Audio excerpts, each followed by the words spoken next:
Good evening students, welcome to G All India English Solution. Today we will discuss practice set 10. Question number 1. Wordsworth was popularly known as the poet of answer C. Lake District. तो Wordsworth poet of lake district के रूप में जाने जाते हैं. Next question is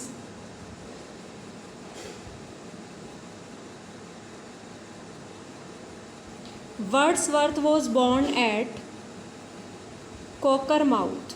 Wordsworth पैदा हुए थे कोकरमाउथ में. Next question is why is the year 1798 taken to the beginning of the romantic movement. Then answer is D. Lyrical ballads published. Why is the year 1798 taken to be the beginning of the romantic movement? कि romantic movement की जो शुरुआत हुई है 1798 से ही क्यों हुई है? क्योंकि लिरिकल बैलेड तब पब्लिश हुआ था. Next question is romantic age is also known age. Romantic age जानी जाती है. Option C is correct. Age of Wordsworth. Wordsworth की एज के रूप में भी रोमांटिक एज को जाना जाता है. Next question is in which year Wordsworth added preface to his lyrical ballads. तो आंसर बी 1800. कौन से ईयर में वर्ड्सवर्थ का preface to his lyrical ballads publish add हुआ था. मतलब लिरिकल बैलेड में प्रीफेस ऐड किया गया था. कौन से ईयर में ऐड किया गया था? तो 1800 में ऐड किया गया था. और 1798 में लिरिकल बैलेड पब्लिश हुआ था. और इसमें जो प्रीफेस ऐड हुआ था वो हुआ था 1800 में. Next question is Shakespeare was buried in the church of the holy trinity church Stratford upon Avon although his monument was erected in. Option A is correct. Westminster Abbey. Shakespeare को दफनाया गया था होली ट्रिनिटी की church में Stratford upon Avon although his monument was erected in Westminster Abbey. Shakespeare को bury किया गया था कहाँ पे? होली ट्रिनिटी के चर्च में, जो कहाँ पर है? स्ट्रेटफोर्ड अपॉन एवन में है. Although his monument was erected in, जबकि जो उसका मोन्यूमेंट है, स्मारक है, वो इरेक्ट हुआ है वो वेस्टमिनिस्टर एबे में. Next question is Shakespeare birth place is. Shakespeare का जो बर्थ प्लेस है वो कहाँ पर है? Option A is correct. Stratford upon Avon में. Next question is Shakespeare was born in Stratford on Avon but what country is the town in. Option D is correct. Warwickshire. Shakespeare Stratford on Avon में पैदा हुए थे, लेकिन what country is the town. लेकिन कौन सी country में है ये? तो वॉरविकशायर में. नेक्स्ट क्वेश्चन इज शेक्सपियर के पेरेंट्स थे, क्या थे? तो John Shakespeare and Mary Arden. Next question is what was the business of John Shakespeare. John Shakespeare William Shakespeare के फादर हैं, उनका बिजनेस क्या था? तो answer A is correct. A glover. वो ग्लव्स बेचते थे, ग्लव्स बनाते थे. और वो विटेवर थे. विटेवर मीन्स होता है लेदर वर्कर. लेदर का वो काम करते थे बाय ट्रेड, व्यापार से. तो आ ग्लवर थे वो और विटेवर थे. और विटेवर मीन्स होता है leather worker by trade. Next question is Galsworthy was born on. Galsworthy पैदा हुए थे. Option A is correct. 14 अगस्त 1867 में. Next question is Galsworthy was born eight. Answer A is correct. Kingston London England. Galsworthy का जन्म हुआ था Kingston London England में. Next question is the reversal of fortune of tragic hero is called. जो tragic hero होता है उसके भाग्य का जो रिवर्स होता है उसको क्या कहा जाता है? That is peripeteia. PERIPETEIA.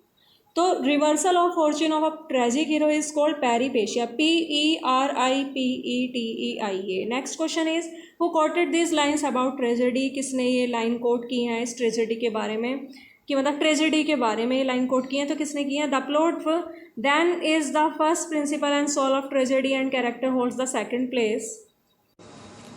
Place. Then answer is Aristotle. The plot then is the first principle. Principle means doctrine and soul of tragedy, and character holds the second place. Then answer is Aristotle कि plot then is the first principle जो कि tragedy का जो प्रथम स्थान मतलब प्रथम सिद्धांत है. प्रिंसिपल मीन सिद्धांत. तो प्लॉट क्या होता है, वो ट्रेजेडी का प्रथम सिद्धांत होता है और वो ट्रेजेडी की आत्मा भी होता है. And character holds the second place, और कैरेक्टर तो सेकंड प्लेस ही लेते हैं, सेकंड स्थान ही ग्रहण करते हैं. तो who said this? Aristotle has said this. Next question is who define tragedy in the following manner. किसने ट्रेजेडी को इन फॉलोइंग मैनर में डिफाइन किया है कि tragedy is an imitation of an action that is serious, complete and of a certain magnitude. Then answer is C, Aristotle. कि tragedy क्या है, एक नकल है कार्य की. तो tragedy is an imitation of an action that is serious, complete and of a certain magnitude. Answer is C, Aristotle. तो ट्रेजेडी एक कार्य की नकल होती है जो कि सीरियस होती है, complete and of a certain magnitude. Next question is morality plays were written. Answer A is correct. In the 15th and 16th century. Morality plays लिखे गए थे 15वीं और 16वीं शताब्दी में. Next question is the originator and names of deconstruction is कि जो डिकन्स्ट्रक्शन होता है उसके ओरिजिनेटर, उसकी उत्पत्ति करने वाले और उसके नाम रखने वाला कौन है, तो दैट इज जैक्स डेरिडा. तो the originator and names of deconstruction is Jacques Derrida. Next question is restoration period in England starts from. Answer B is correct, 1660. Restoration period in England starts from 1660. Restoration period England में start हुआ था 1660 में. Next question is Milton became blind at the age of. Answer A is correct, 1650 to 44 years. Milton blind हो गए थे कौन सी as में, 1652 में हुए थे, 44 की एज के वो तब थे. और ये क्वेश्चन आया हुआ है 2030 TGT में. Next question is Keats might have become a critic as he might have become almost anything good, but I don't think he was one whose comment is this. Answer A is correct, professor Saintsbury. कि जो Keats हैं, John Keats कि जी John Keats एक critic भी हो सकते थे और वह लगभग अच्छे भी बन सकते थे, कुछ अच्छे भी बन सकते, but I don't think he was one. लेकिन मैं ये नहीं सोचता कि वह इनमें से कुछ था. Whose comment is this? Professor Saintsbury. कि Keats might have become a critic as he might have become almost anything good, but I don't think he was one. तो प्रोफेसर सैंड्सबरी कमेंटेड दिस. अब आप में से कुछ students बोलेंगे कि kids के क्वेश्चन तो TGT में नहीं आते, किड्स तो है ही नहीं उसमें ऐड. तो ये किड्स आपका हिस्ट्री से रिलेटेड भी हो सकता है. तो हिस्ट्री में तो सारे ही राइटर्स में से कोई सा भी आपसे पूछ सकते हैं. तो किड्स से रिलेटेड, शैली से रिलेटेड कोई से भी क्वेश्चन आपसे TGT में पूछ सकते हैं. तो इसलिए आपको हिस्ट्री में जब सारे ही राइटर इंक्लूड हुए हैं तो सारे ही राइटरों को आपको थोड़ा थोड़ा आपको देखना पड़ेगा उनके बारे में. Next question is O for a life of sensation rather than of thoughts, who said? Answer D is correct, Keats. कि O for a life of sensations, कि सेंसेशंस इंद्रियों जो सेंसेशंस हैं अनुभूतियों के जीवन के लिए, देन ऑफ थॉट्स विचारों की अपेक्षा. मतलब किसको महत्व देना, किसका लाइफ में ज़्यादा महत्व देना, सेंसेशंस को. तो who said this? Kids. John Keats ने कहा है क्योंकि उन्होंने सेंसेस इंद्रियों को ही ज़्यादा, मतलब उन्होंने अपनी पोइट्री में इंद्रियों के बारे में ही कहा है, तो इसलिए उन्हें कहा भी जाता है सेंसुअस पोएट. तो किड्स को क्या बोला जाता है? Sensuous poet. O for a life of sensations rather than of thoughts, who said? Keats. Next question is poetry should surprise by a fine excess, and if poetry should come not as naturally as the leaves to a tree, it had better not come at all. These lines are from the pen of kids. कि poetry should surprise by a fine excess. Poetry को surprise करना चाहिए, तो surprise होना चाहिए किसके द्वारा? एक अच्छी अधिकता के द्वारा, एक फाइन एक्सेस के द्वारा. यदि पोइट्री नेचुरली नहीं आती है। देखो ऐसा बोला जाता है कि पोइट्री स्वतः ही आती है, ये वर्ड्सवर्थ ने भी बोला है कि poetry is a spontaneous overflow powerful feeling and it takes its origin in tranquillity. कि पोइट्री एक स्पॉन्टेनियस ओवरफ्लो है, कि अपनी इच्छा से मतलब आती है पोइट्री जो आती है। तो ये भी बोल रहे हैं किड्स की poetry should come not as naturally. यदि पोइट्री स्वाभाविक रूप से नहीं आती है तो एज अ लीव, जैसे ट्री से लीव्स आती हैं, तो इससे अच्छा है कि वो आए ही ना।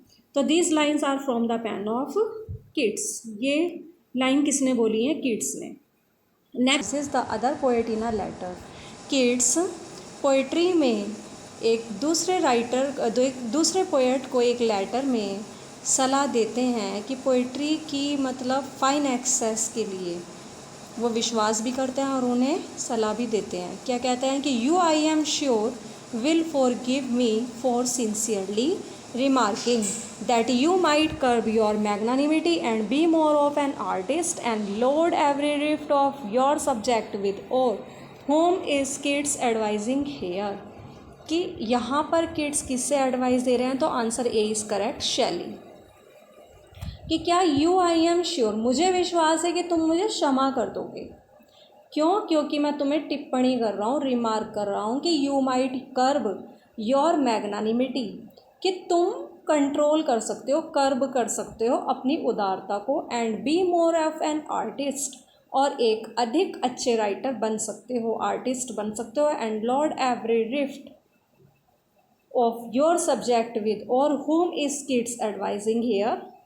शैली। Next question is we hate poetry. हम पोइट्री से नफरत करते हैं क्योंकि उसमें क्या होता है? पैल्पेबल डिज़ाइन होता है। तो he wrote this remark in a letter to, John Keats ने ये रिमार्क करा है एक लेटर में। किसे करा है? तो जॉन हैमिल्टन को। Next question is the सिनोनियम of amnesty is. देखो एमनेस्टी को जो सिनोनियम होता है वो होता है पार्डन, क्षमा करना, क्षमादान को बोलते हैं amnesty. Next question is adroit. Adroit का मीन्स होता है स्किलफुल, कुशल। Next question is apex. Apex means होता है पीक, चोटी। Next question is felicitous. Felicitous means होता है हैप्पी, खुश। FELICITIOUS means happy. Next question is incredible. Incredible means होता है अनबिलीवेबल, अविश्वसनीय। Thanks for watching this video. Please like, subscribe and share.